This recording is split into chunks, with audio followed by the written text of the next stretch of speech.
ஸ்ரீவைகுண்ட விரக்தாய சுவாமி புஷ்கரணி தட்டே ரமயா ரமமானாய வெங்கடேஷாய மங்களம். ஸ்ரீமன் நாராயணன் எப்போதும் வைகுந்தத்தில் வீற்றிருக்கிறார். அங்கு எத்தனையோ பக்தர்கள் அவர்களுக்கு கூட இருந்தாலும் அங்கு பகவானுக்கு இருப்பு கொள்ளவில்லையாம். தன்னுடைய பக்தர்கள் பலரும் இன்னும் தன்னை அடையாமல் இந்த பூவுலகத்தில் தவிப்பதாலே பகவானும் கருணை கொண்டு வைகுந்தத்தை விட்டு இந்த பூமியிலே வந்து இறங்குகிறார்.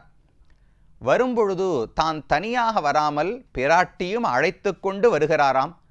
பகவானுக்கு எப்பவுமே பிராட்டியோடு தனிமையில் இருப்பதில் ஆசை உண்டு. ராமாயணத்திலேயே ராமனை காட்டுக்கு போ என்று கைகேயி சொன்னாள் அல்லவா?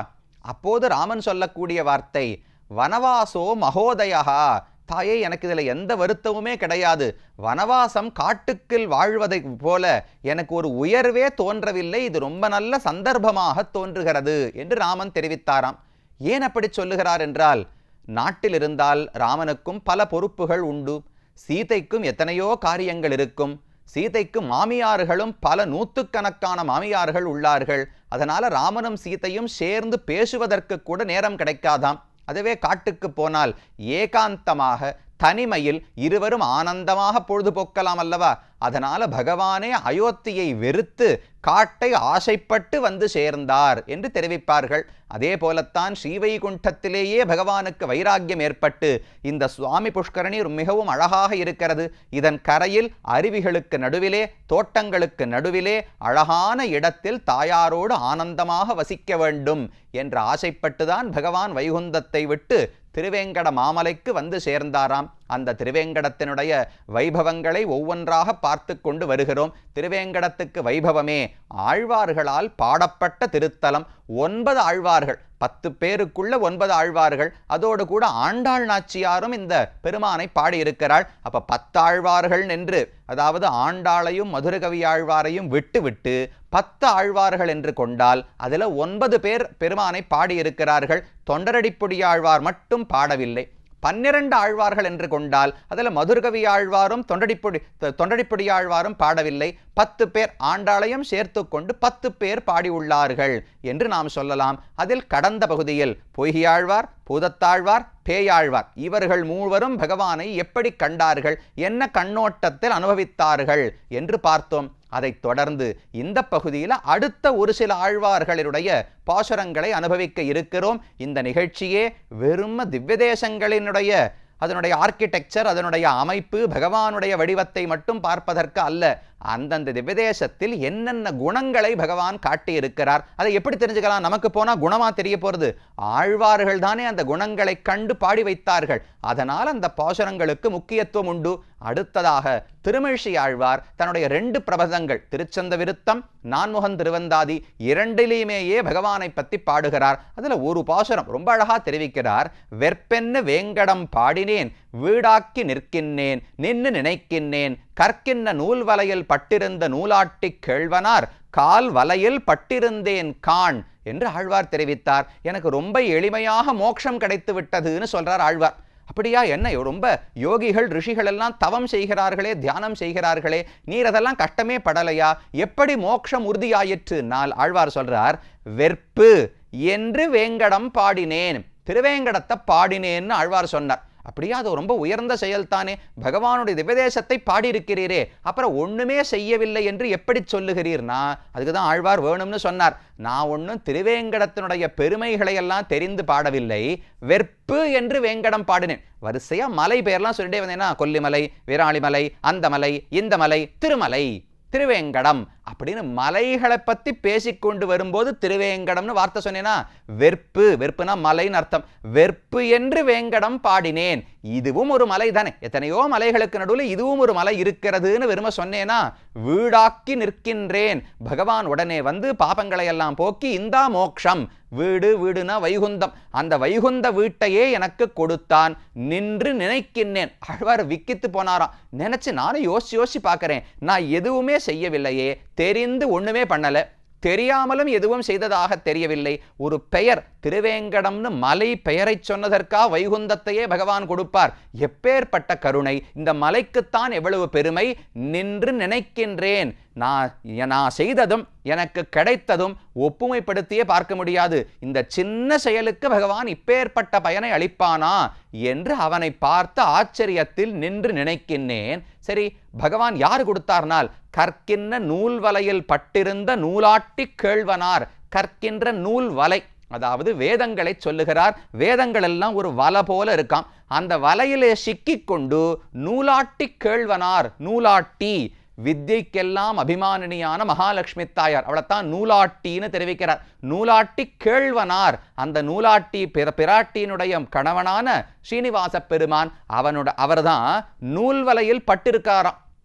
கற்கின்ற நூல்வலை, வேதங்களிலே ஸ்ரீனிவாச பெருமான் சிக்கிக் கொண்டிருக்கிறார்னு தெரிவித்தார். அப்படின்னா என்ன அர்த்தம்? அவர் என்ன வெளியில ஓடி வரணும்னு பார்க்கறாரா? முடியலையானால் வலையில் பட்டிருக்கிறார்னு சொன்னா தப்பிக்க முடியாது, பிரிக்கவே முடியாதோ இல்லையோ? அதை போல வேதம் பகவானை ஒரு நாளும் விடாது. பகவானை கெட்டியா வேதம் பிடித்து கொண்டிருக்கிறது, அவனையே பாடிக்கொண்டிருக்கிறது. அதனால பகவான் வேதத்தில் சிக்கிக் கொண்டிருக்கிறார் என்று வார்த்தை ஜாலத்தால பாடுகிறார். கற்கின்ற நூல்வலையில் பட்டிருந்த நூலாட்டி கேழ்வனார் ஸ்ரீனிவாச பெருமான். அவனுடைய கால் வலையில் பட்டிருந்தேன் கான். அவனுடைய 2 திருவடிகளை தாமரை அழகா பதித்து வைத்திருக்கிறாரே, அந்த திருவடியில நான் சிக்கிக் கொண்டு விட்டேன். பகவான் வேதங்கள்ல சிக்கின்றிருக்கார், அவரால் பிரித்து வர முடியாது. நான் அந்த பகவானுடைய திருவடிகளில் சிக்கிக் கொண்டிருக்கிறேன், என்னால இனிமே பிரித்து கொண்டு வர முடியாது.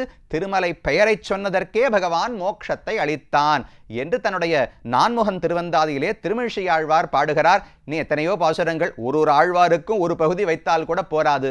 அடுத்ததாக குலசேகராழ்வார் திருவேங்கடத்துக்கென்று 10 பாசுரங்கள், தன்னுடைய பெருமாள் திருமொழி என்கிற பிரபந்தம், அதில் 10 பாசுரங்கள் ஊனேறு செல்வத்து உடற்பிறவி ஆன் வேண்டேன் என்று பாடுகிறார்.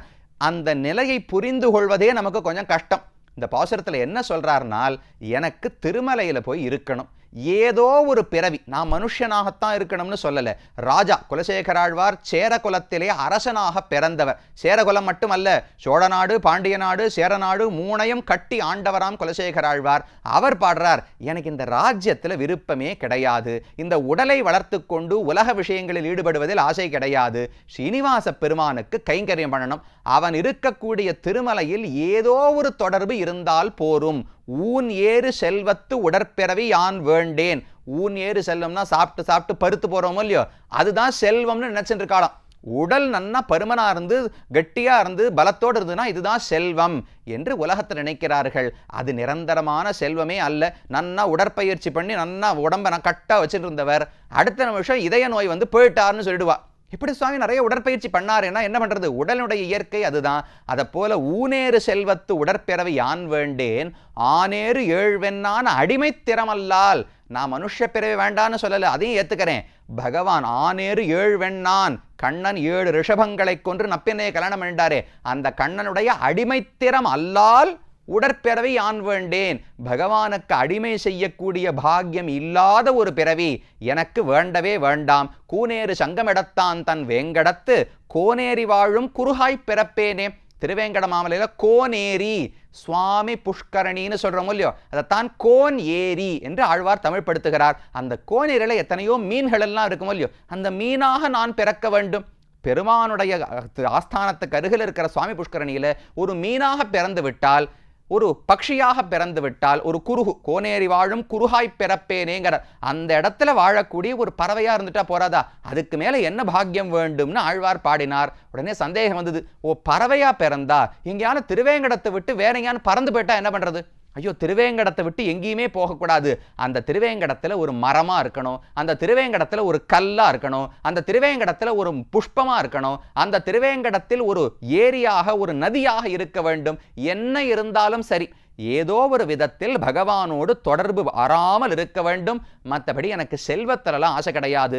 ஆனாத செல்வத்து அறம்பயர்கள் தற்சூழ வானாளும் செல்வமும் மண்ணரசும் யான் வேண்டேன் இங்கேருந்து ஸ்வர்க்கத்துக்கு போனா அப்சரசுக்கள் அரம்பா, திலோத்தமா, ஊர்வசி, மேனகா எல்லாரும் சுத்தி ஆடிண்டே இருப்பாளாம். அவர்கள் ஆடுவதை பார்த்து ஆனந்தமா இருக்கிற விண்ணுலகம் வேண்டாம், மண்ணுலகமும் வேண்டாம், இந்த அரசு எனக்கு வேண்டாம். அப்ப ராஜ்யத்தில் செல்வத்தாலோ உடலாலோ அழகாலோ வலிமையாலோ பெருமை கிடையாது. பகவானுக்கு கைங்கரியம் பயன்பட்டால் அது நல்ல பிறவி, கைங்கரியம் கிடைக்காவிட்டால் அது தாழ்ந்த பிறவின்னு தெரிவிக்கிறார். கடைசியில சிகரம் வைக்கணும் இல்லையோ. ஆழ்வாருடைய முக்கியமான பிரார்த்தனை, செடியாய வல்வினைகள் தீர்க்கும் திருமாலே நெடியானே வேங்கடவான் என் கோயிலின் வாசல் அடியாரும் வானவரும் அறம்பயரும் கிடந்தியங்கும் படியாய் கிடந்து உன் பவளவாய் காண்பேனே.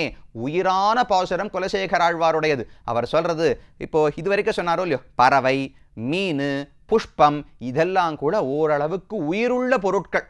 ஏதோ ஒரு அசைவு, ஏதோ ஒரு செயல் செய்யலாம் அல்லவா.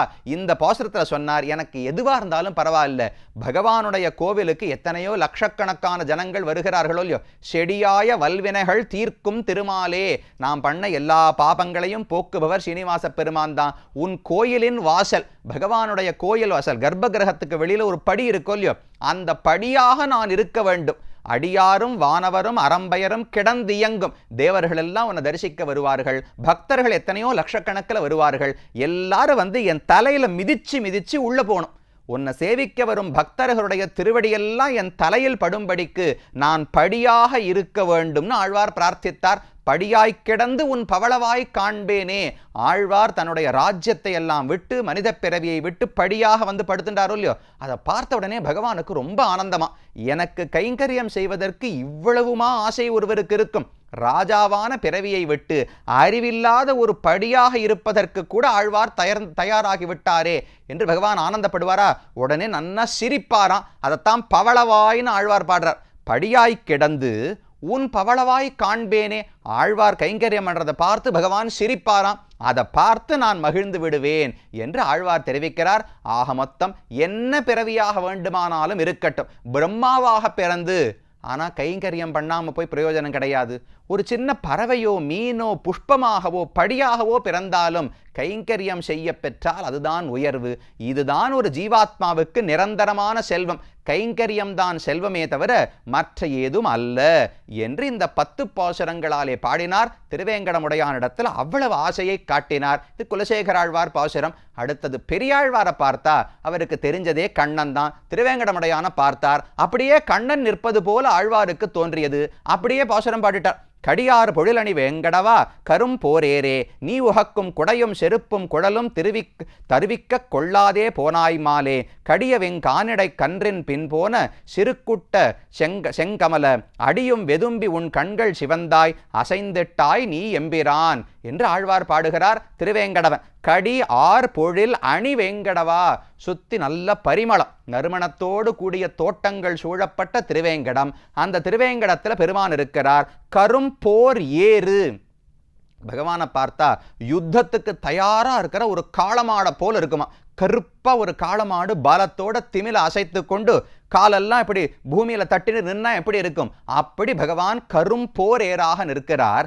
அவர் அப்படியே சின்ன குழந்தையா கண்ணனாக பார்த்து பாடுகிறார். கண்ணா, நீ மாடுகளிடத்துல மாடு மேய்க்க தினமும் கண்ணன் போகணும் இல்லையோ, 6-6:15 மணிக்கு மாடுகளை எல்லாம் அழைச்சிட்டு கண்ணன் புறப்பட்டுருவாராம். அவர் புறப்படுவதற்குள்ள அவசரத்தில் யசோதை கொஞ்சம் தாமதப்படுத்தி விட்டாள். அவர் போகும்போது கொடை கொடுக்கணும், செருப்பு கொடுக்கணும், கையில ஒரு குழல் கொடுக்கணும் இல்லையா, குச்சி கொடுக்கணும். இது 3ஐயும் எடுத்துட்டு வரத்துக்குள்ள அனாழியை எடுத்து நான் புறப்படுறேன்னு கண்ணன் புறப்பட்டு போயிட்டாராம். ஐயோ, உன் காலெல்லாம் செவந்து போயிடாதா, உன் உடம்பெல்லாம் அலண்டு போய்விடாதா, கண்ணெல்லாம் செவந்து சூடு தாங்காமல் போய்விடுமே, ஏன் இப்படி செய்தாய், ஒரு நிமிஷம் தாமதம் தானே, உனக்கு இப்படி ஒரு தவறு நடத்தி விட்டேனே என்று வருந்தி யசோதை பாடுகிறாளாம். அந்த நிலை நிற்கிறது என்னமோ உலகத்துக்கு தலைவனான ஸ்ரீனிவாசன். அவன் அப்படியே குழந்தையாக கண்ணனாக பார்த்து, ஐயோ உனக்கு கொடை கொடுக்காம போயிட்டேனே, உனக்கு செருப்பு கொடுக்காம போயிட்டேனேன்னு ஆழ்வார் பாடிக்கொண்டிருக்கிறார். அது அவருடைய பாவம், தாய் உள்ளத்தோடு ஸ்ரீனிவாசன். இது ரொம்ப கஷ்டம். ஸ்ரீனிவாச பெருமானை பார்த்தா சுவாமி பெரியவர்னு தான் படுமே தவிர குழந்தைன்னு மனசுல படாது. பெரியாழ்வாருடைய சிறப்பு, ஸ்ரீனிவாசனையே பார்த்தாலும் குழந்தையாகத்தான் பாடினார். இப்படி ஆழ்வார்களில் ஒவ்வொருவருக்கு ஒவ்வொரு அனுபவம். இன்னும் மீதம் பல ஆழ்வார்கள் உள்ளார்கள். தொடர்ந்து வரும் பகுதிகளிலே பார்ப்போம்.